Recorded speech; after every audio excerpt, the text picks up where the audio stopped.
Morning or afternoon, everybody, or even evening, depending on where you are. Welcome to the CI/CD group conversation. My name is Jason Lenny, and I'm the product director for CI/CD. Looks like we're at the hour, so we'll go ahead and get started. Tim, can you verbalize your question? Yeah, I was taking a look at some of the blog posts that were posted recently for the CI/CD group, and I was wondering if there was any opportunity to co-author those with customers or partners or anything like that, or if there's anything lined up in the future. Yeah, that's a really great idea.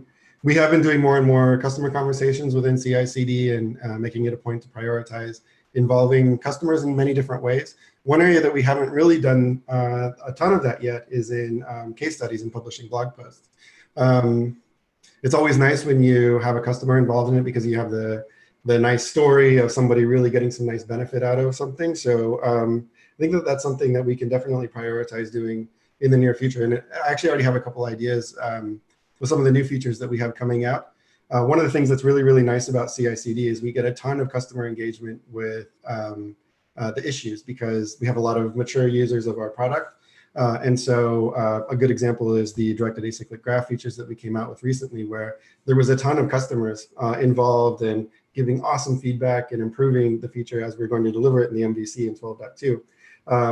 What would be really, really great to do is now to reach out to one of those folks who were involved and write a blog post together after it ships in order to talk about how that's changed their workflow and how that feature has improved their day-to-day with the pipeline. So yeah, great idea. Thanks for raising that. We'll definitely add some to the agenda.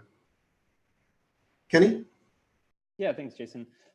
This question comes from the fact that I've been doing the CEO Shadow this week and had the opportunity to listen in on investor pitches that Sid's done. He talks a lot about how, our breadth over depth story, as we're expanding breadth, we also have this amazing ability to add depth. And the great example is CI, where we're best in class. I'm just wondering if you could give your thoughts on how we do the same in release, which is probably the next one in your area. Yeah, sure. Although package is actually doing a lot of really interesting things to grow in the same way. Yeah, CI/CD was CI was a very amazing success story where we were able to come out, identify some real problems in the market, and build a great solution. So we're following the same process, I guess you could say, in the release area as well as package. And what we're doing there is building out a really solid vision, which is linked to from the deck. Where we're really going after some customer needs that we found through customer conversations. So release in particular, there's a couple obvious areas. Feature flags is one of them, where there's mature products on the market, but we're really the only solution out there that's going to provide an integrated solution. There's release orchestration, so we're leveraging Jupyter runbooks to build that. All of this has sort of come together in the product vision over the last couple months, maybe a bit longer. And some of these initial features are starting to come out. So feature flags is live. We have the releases feature in which lets you kind of publish releases that in the future will have different metadata associated with them. And then the runbooks will be tied into that as well. And all of the parts of the vision that we built the foundation for over the last few months are coming together.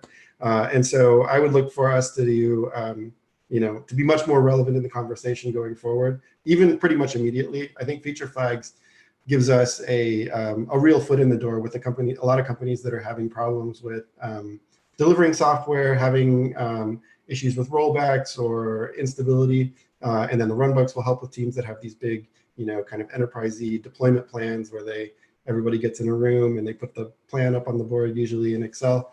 And tying that together with the rest of the GitLab platform in the single application is going to be incredibly powerful. One of the most simple things that we did recently was the releases feature that I talked about. We made it so that you could tie a release to a milestone or set of milestones. And just doing that one little connection between 2 points of data brings in so much interesting information about what's going on in releases. So you can look at the burn down chart for how a release is trending. And you can tie that to the feature flags maybe that are deployed as part of the release and see what the status of all of those different things are. You can generate change logs automatically based on the issue content. And then one of the other really exciting things that we're doing for release is evidence collection. So also leveraging the GitLab single application, we're going to be able to pull in the changes to the issues that were a part of it, the results of the security scans and other testing that ran as part of the release, and just make that a nice dashboard, because we're able to traverse the data from the release to the milestone to the change requests to the pipelines that ran for those merge requests, and just tie it all together. It's going to be really, really cool. So all this is coming really soon. I think that's how we're going to achieve that for release, for your example. That's awesome. I will say my heart fluttered a little bit when you said we could generate change logs automatically based on issue content. Yeah, it's exciting. And it comes together from these little iterations. One of the coolest things that I've learned since I've joined GitLab is the power of these little iterations that can, till the soil ahead of you, and all of these great features come out of it when you start getting customers engaged with them. It's awesome. Did I answer your question sufficiently, Kenny? Completely, thank you. Great. Sid, next up is you. Yeah, great presentation. I love the content and how you kind of walk us through that. Regarding consumption pricing for macOS and Windows, you can already use macOS and Windows with GitLab, but we don't offer it as on a consumption pricing basis yet. What's the timeline for that? How are we iterating? Like, are we starting with the minimal thing? And what steps do you see? And will we make something that's also usable for self-hosted instances? Sure. Yeah, so I'm actually going to turn it over to Josh for that, who's on the call. He's been diving in and helping out in that area, and we're actually making some incredible progress. But I'll leave it to him to answer, since he gets the credit in this case. Sure. Yeah. So I think we're live streaming on YouTube. So I'll talk with that in mind. But there's three facets here. One is Windows share runners. I'm just offering them. Right now, we're looking to utilize the custom executor that the team shipped earlier. This provides a pretty easy and quick way to do some scripting within the GitLab runner to accomplish some goals. And so what we'll look to do is we'll look to essentially start off with a VM-based target to run your job on. So we would call a cloud service provider API, provision a machine, connect to it, and then run the job on it, and then tear it down. So similar to what we do today with Docker machine, but we'd be using the cloud provider's API to do so. The reason for this primarily is that A, Docker machine doesn't work for Windows runners, it doesn't work on Windows, and B, there is no good replacement for it. The other aspect of this is that Docker and Docker doesn't work on Windows. And so if you want to use containers, which we could potentially offer, you probably also need to build them, but you can't build them in the container. So you need to have a VM in the first place as well. And so we're going to start off on VMs for that reason, and then we can extend the VM support to then also include a Docker runtime and a Docker container in the future. So that's the current plan. We're a few days in here. We're making some progress. We've essentially crossed out some other potential paths forward and are aligned on this one. So I think we're in good shape in the path forward, but I'll pause there on the direction for Windows. One other caveat is that we're also doing some validation work here with our customers who are interested in Windows and making sure that the VM model matches up with what they'd like. So that's also in parallel, but that's our current plan forward on the Windows side. Is that any questions on the Windows portion? No, that's clear. Okay. The OS 10 portion, due to the way Apple licenses hardware, it's not as elastic as other OSs are, like Linux and Windows. And so you kind of have to have essentially a dedicated or reserved instance pricing. And that's just, again, part of the licensing model that Apple provides. We're looking to go with a vendor who provides this as a service, essentially, but they still have to abide by the licensing rules. And so it won't be as elastic as you'd expect as other operating systems. In the past, we got an account going, but the only way to really spin up images up and down at that time was through VMware ESX.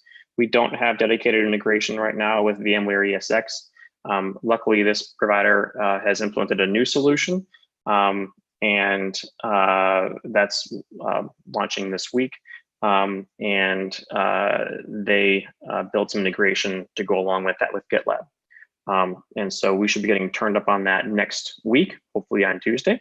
And then we can kick the tires and make sure it works. But in theory, the work has been done. It's on the engineering side, and we'll just need to make sure that the user experience and things like that work as we'd like to offer our customers. So that's the Mac side.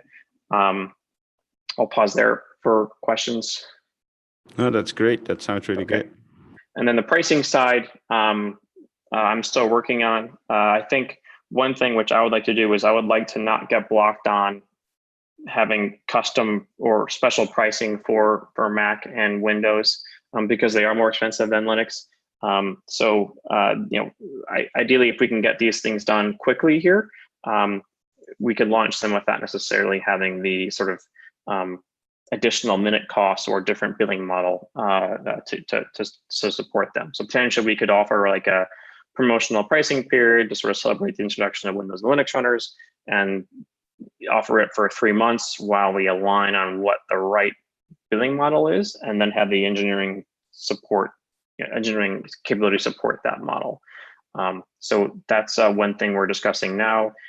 We could call it, either promotional pricing period, or if the user experience is a little bumpy, like on the Windows side, since we're probably not going to have support for a warm pool of VMs initially, at least in the MVC. It might take 2 or 3 minutes for a machine to spin up and then run your job.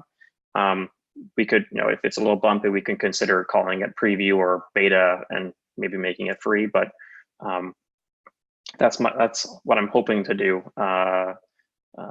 which is in order to launch these as quickly as possible into the marketplace and not get worried too much about a pricing model to support them and rushing through that decision. Yeah, I think like if the billing is a problem, I can see that. If it's just about picking prices, I'd be glad to help. I don't think it's very hard. As Mark noted in the comments, GitHub has copied our Linux pricing, so we can probably copy their other pricing. And I do think, look, it are very different prices. I think macOS runners are like 10 times more expensive per minute. So I'd be, if picking the pricing is a problem, I gladly help. If the billing is a problem, I cannot help with that. Okay.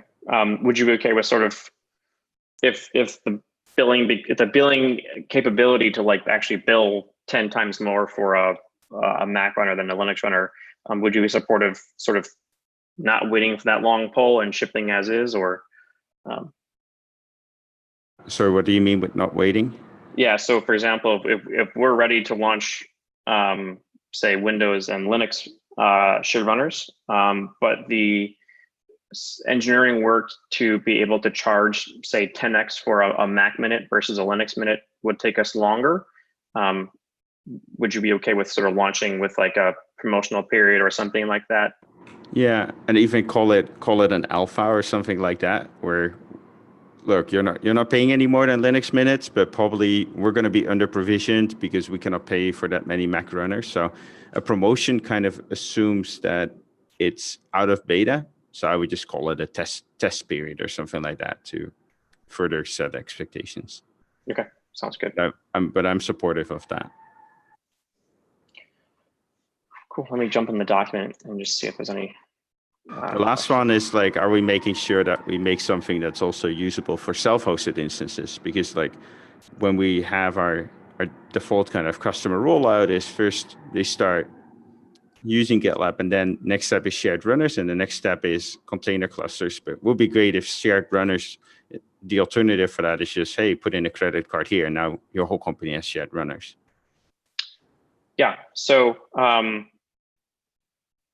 since it's cloud specific right now, what we will likely do is we would, of course, have all this open source. And so the executor that powers this would be available as well. And so we would include the executor and the documentation required to set it up. It's just that it might only work on, say, cloud provider A, for example, AWS initially. And then we need to then go build like a GCP and then an Azure one. Basically Docker Machine provided a clean abstraction layer where the same APIs you could call into Docker Machine would then work on any cloud provider. That doesn't really exist for like VMs. Like Terraform still tends to have custom like provider specific content in there. So even if we did Terraform, it would still be something unique for each vendor. But the intent would be to offer the build images as well as the VM images as well as the custom executor open source and available documentation. Yeah, and I'm sorry, I'm hogging the call a bit. Just to set your perspective, that's great that we're going to release how we're doing it. We want to get to a state where I have GitLab running self-hosted. If I open up some ports in the firewall and put in my credit card, then I just get all the runners I need. So we'd be like aggregating runners and sending them over to self-hosted instances. I know that's a bit out, but I think we have to keep that in mind as we build this along. Yeah, that's a great point. I'm not sure, Jason, if you wanted to comment further on sort of the shared runners for self-managed. I don't have more details on it now, but it is definitely on the agenda, and with our OKR of generating more revenue from the shared runner fleet, that's going to be a critical part of that. Yep, that's going to be interesting. Probably we have to help them poke a hole in that firewall, like have the instance reach out to a server that we control, and then have the runners kind of communicate back to that or something like that. But we'll see. Thanks. Mark has the next question. Mine's not actually a question. It's actually just a thank you. An earlier version of this presentation had, I think, slide 4 had the maturity graphs only going out to the next 2 quarters. And I was like, why don't we just make this a rolling 4-quarter thing? And Jason made an MR to do that. And then Josh merged it that night. And now our maturity page goes out 4 quarters from today. So we have a rolling 4-quarter plan. Thanks, Mark. With all the ambiguity I deal with on a day-to-day basis, sometimes it's nice to just go write a code for 15 minutes. Yeah, that was a nice little exercise to get done. Glad it was helpful. Yeah, and thanks everyone. The maturity page has been amazing as we kind of talk with customers and investors. They always ask like, okay, is it any good? And we're like, okay, well, this is the current state. And the next question is like, okay, what are you going to do about it? Well, this is what we're going to do about it. And then they're blown away. So it creates a lot of trust that we'll be able to deliver. Like, because the only way to deliver is to measure something. And we have better measurement of where our product is than anything they've seen before. So that creates a lot of trust that we will be able to deliver on improving it. So thanks for all the work, especially Josh. It's a game changer for us as a company. There aren't any other questions in the chat or in the document, so I'll open it up to anybody on the call. So actually, I'd like to go back to Kenny's question about release. You talked about a lot of great, like feature flags and some great things that are value added that other folks don't have. I'm going to actually, this is one of the topics we're going to have when we do the CI/CD strategy review. But when I look at, and I'll name it, Spinnaker is one of the areas that kind of scares me because they're making a lot of progress and coming, from 0 to 1 really quickly. Not 0 to 1, but whatever it is. Anyway, they're getting they're making a lot of ground progress. And one of the questions is, A, what do they have that we don't have? Why are they making progress? And then B, like, what are we going to do to just sort of solve the more boring parts of it? Just like, how do we make deploys to Kubernetes easier and deploys to not Kubernetes, to VMs easier? How do we make all that stuff better and easier? And how are we going to then use that? I'm assuming that that's an important part of our of making actually release, a complete and lovable pillar. Yeah, great question. Thank you, Mark. The release category, or stage is a really, really interesting one because it serves 2 very unique customers. One is the developers who are writing a lot of the automation, and they're loving tools like Spinnaker, and there's other things on the market as well that are just really oriented around vectoring traffic, delivering your code to different environments in different easy ways, handling progressive rollout and things like that. And then there's also the enterprises that have more traditional change management and release management organizations that we're trying to serve.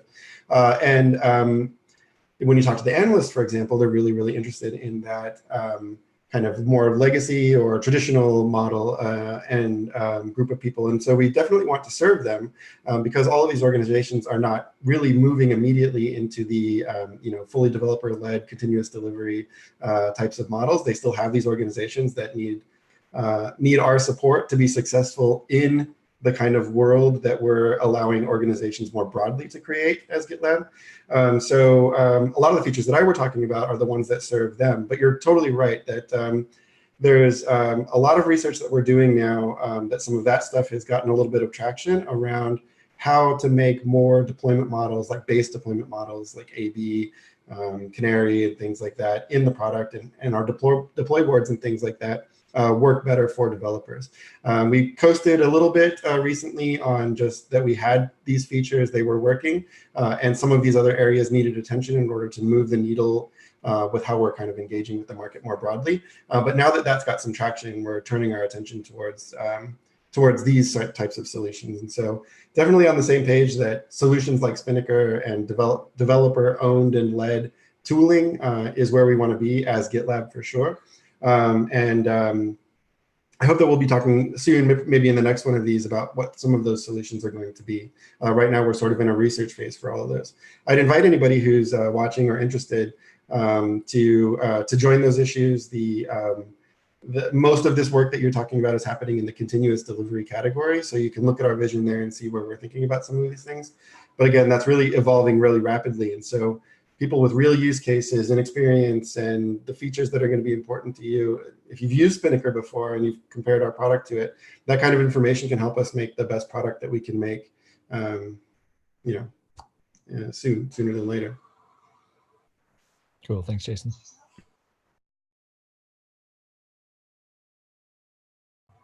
Any other questions from the group on the call?